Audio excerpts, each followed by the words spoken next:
तर एकूणच विरोधकांची अपेक्षा आहे की आज संध्याकाळी 4 वाजता जी पत्रकार परिषद होते त्याच्यामध्ये स्पष्टता आली पाहिजे की मतदार याद्यांबाबत ज्या हरकती नोंदवलेल्या आहेत त्याचं काय झालं। तर महापालिकेच्या निवडणुका जाहीर होणार का? कारण MMRDA रिजन आपण या ठिकाणी पाहताय, मुंबई, नवी मुंबई, ठाणे, कल्याण डोंबिवली, वसई विरार, भिवंडी, पनवेल, मीरा भाईंदर, उल्हासनगर 29 महानगरपालिकांच्या निवडणुका आज संध्याकाळी 4 वाजता तारखा जाहीर होणार आहेत। जवळपास 7 ते 8 वर्षांनी या निवडणुका होत आहेत। प्रत्येक पक्षानं कंबर कसलेली आहे। हालचाली ज्या आहेत त्या सुरू झालेल्या आहेत। बैठकांचं सत्र जे आहे ते सातत्यानं सुरू झालेलं आहे।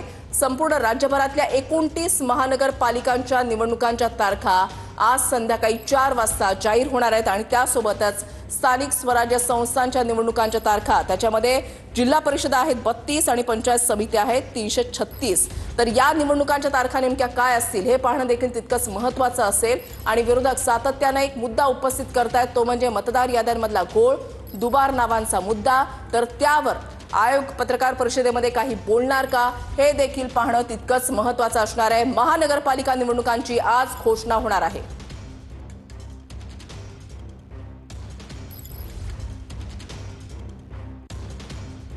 राष्ट्रवादीच्या राखी जाधव आपल्या सोबत आहेत। राखी जाधवजी, स्वागत आहे तुमचं TV9 मराठीमध्ये। 4 वाजता राज्य निवडणूक आयोगाची पत्रकार परिषद, तुमची पहिली प्रतिक्रिया। मुंबई महानगरपालिकेच्या निवडणुका या येत्या पुढच्या महिन्यामध्ये होण्याची शक्यता आहे असे समजते।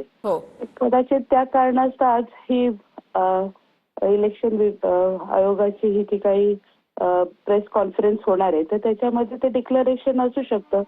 पण त्याचबरोबर आमचं म्हणणं हे आहे की इतक्या काही हरकती ज्या मतदार याद्यांवरती घेतल्या गेल्या, जितक्या काही घोळ असण्याचे लोकांचे जे काही त्या ठिकाणी म्हणणं होतं त्यावरती कुठलंही म्हणजे फायनल त्यांचा निर्णय नाही, त्याच्या संदर्भातली कुठलीही चर्चा नाही आणि अशा ह्या सगळ्या गोष्टी अगदी हे रेटत नेण्याचं काम जे आहे हे चुकीचं आहे।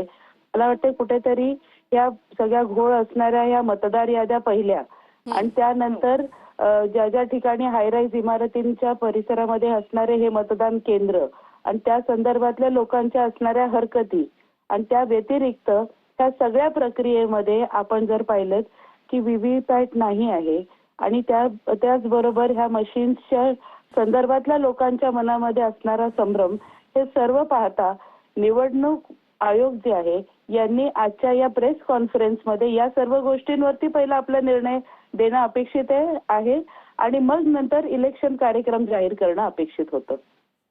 मात्र राखी जाधवजी, जर आज तारखा जाहीर झाल्या तर तुमच्या पक्षाची पुढची भूमिका काय असणार आहे? कारण जर आपण पाहिलं तर 32 जिल्हा परिषदा आणि 336 पंचायत समित्या आणि महानगरपालिका 29 असा एकूणच जर कार्यक्रम जाहीर झाला तर कालावधी फार कमी आहे। नाही, कालावधी हा कमी आहे हे निश्चित आहे आणि त्याचबरोबर परत एकदा मी तेच सांगत आहे की इतक्या काही ज्या संभ्रमाच्या गोष्टी त्याच्यावर खुलासा न करणं किंवा इतक्या काही असणाऱ्या हरकतींवरती लोकांना त्यांचं उत्तर न मिळणं, असमाधानकारक असं उत्तर मिळणं, ह्या सगळ्या गोष्टी नजरअंदाज करून इलेक्शन कार्यक्रम जर त्या ठिकाणी जाहीर होत असेल तर आमच्या हरकती किंवा आमच्या सूचना यांना एक बाजूला ठेवून हा कार्यक्रम रेटत रेटण्याचं काम जो आहे तो निवडणूक आयोगाने केलेला आहे, हे स्पष्ट आहे।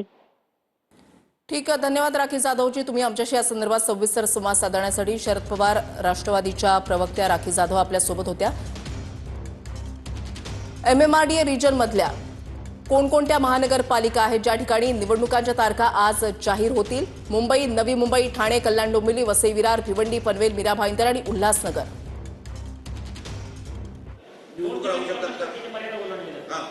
आहेत। 2% आमच्या नागपूर महानगरपालिकेमध्ये सुद्धा काढलेले आहेत। तर मग त्यांनी त्या पद्धतीने निवडणुका घ्याव्यात आणि याच्यातनं एक मुद्दा हा पण दिसून येतो की कोर्टाला हे का करावं लागलं, तर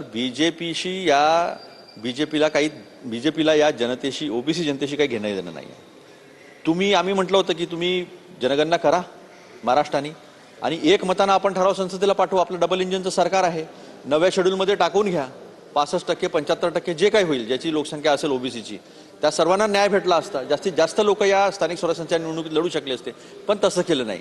या मुद्द्यावर काँग्रेस पूर्ण ताकदीने सरकारसोबत उभी आहे ओबीसींना न्याय देण्यासाठी। त्यांनी तसा ठराव केला नाही, 50%च्या वरती जाता येत नाही। इंद्रसानी केसचा निकाल आहे आणि या अडचणी जे आहे ते पकडून ठेवलेला आहे सगळ्या जनतेला आणि ओबीसी जनतेचा घात जो आहे तो बीजेपीनं केलेला आहे. काँग्रेसची तयारी एकदम चांगली आहे, पण बीजेपीची तयारी निवडणूक आयोगाने केलेली आहे. हा जनतेचा कौल दिसतोय का? जे आम्ही 11 लाख बोगस वोटर मुंबई महानगरपालिकेतले दाखवलेले आहे पुराव्यानिशी, ते काढले पाहिजेत. मतदार याद्या ज्या आहे तुम्ही SIR म्हणता, मग तुम्हाला जर साफसफाई करायची आहे तर त्याचं प्युरिफिकेशन योग्य पद्धतीने झालं पाहिजे. ते होत नाही ना. तुम्ही निवडणूक महाविकास आघाडी म्हणून लढणार आहात का स्वतंत्र लढणार आहात? कारण अनेक ठिकाणी स्वबळाचा नारा दिला जातो. असं आहे, स्पष्टपणे या निवडणुकांसाठी अधिकार हे स्थानिक नेत्यांना दिलेले आहे. एखाद्या महानगरपालिकेमध्ये जर सोबत जायचं असेल महाविकास आघाडी म्हणून तर हरकत नाही, आणि नसेलही जायचं तर तो तिथल्या स्थानिक नेत्यांचा निर्णय आहे. त्याच्या पाठीशी महाराष्ट्र प्रदेश काँग्रेस कमिटी आणि ऑल इंडिया काँग्रेस कमिटी राहील, याच्याशी काही दुमत असण्याचं कारण नाही. पण तो पार्टनर हा इंडिया आघाडीचाच असला पाहिजे, ही सुद्धा त्याच्यामध्ये एक सिंपल साधी अट आहे. काही ठिकाणी अगोदरच्या निवडणूक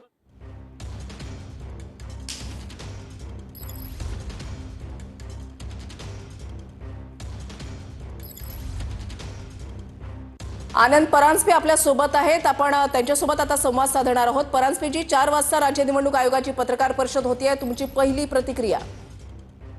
राज्य निवडणूक आयोगाची आज दुपारी 4 वाजता पत्रकार परिषद आहे आणि अपेक्षित आहे की येणाऱ्या स्थानिक स्वराज्य संस्थेच्या निवडणुकीमध्ये महानगरपालिकेच्या 29 महानगरपालिकेच्या निवडणुकीचा कार्यक्रम घोषित होईल अशी अपेक्षा आहे.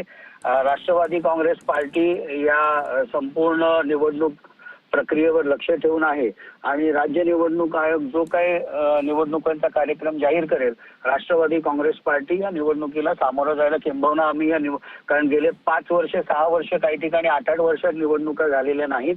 त्यामुळे जर निवडणुका महानगरपालिकेच्या लागत असतील तर त्याचं आम्ही राजकीय पक्ष म्हणून स्वागतच करतो.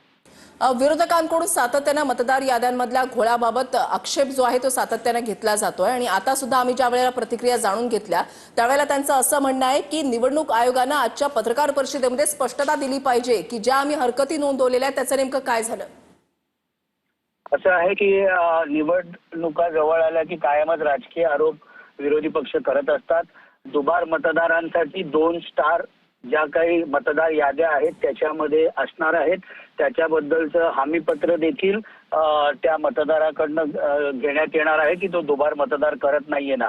अपेक्षा हीच आहे की ज्या पद्धतीने काही चुका राज्य निवडणूक आयोगाकडनं नगरपालिका नगर परिषदेच्या वेळेला झाल्या की जवळजवळ 24 नगरपालिका नगर परिषदेच्या निवडणुका ज्या 2 डिसेंबरला मतदान होतं, अगदी प्रचार संपायच्या 1 दिवस आधी त्या पुढे ढकलल्या गेल्या. त्याबद्दलची नाराजी दस्तूरखुद्द राज्याचे मुख्यमंत्री देवेंद्र फडणवीस साहेबांनी देखील व्यक्त केली. अशा प्रकारचं महानगरपालिकेच्या निवडणुकीला काही होऊ नये, ठरलेल्या कार्यक्रमानुसारच तो कार्यक्रम झाला पाहिजे. नाहीतर अनेक ठिकाणी आपण नगरपालिका नगरपंचायतीनं बघितलं की मतदान 2 दिवस आधी निवडणुका पुढे येतात. अशा प्रकारच्या चुका या राज्य निवडणुका आयोगाकडनं होऊ नये तेवढंच अपेक्षित. धन्यवाद परांजपेजी, तुम्ही आमच्याशी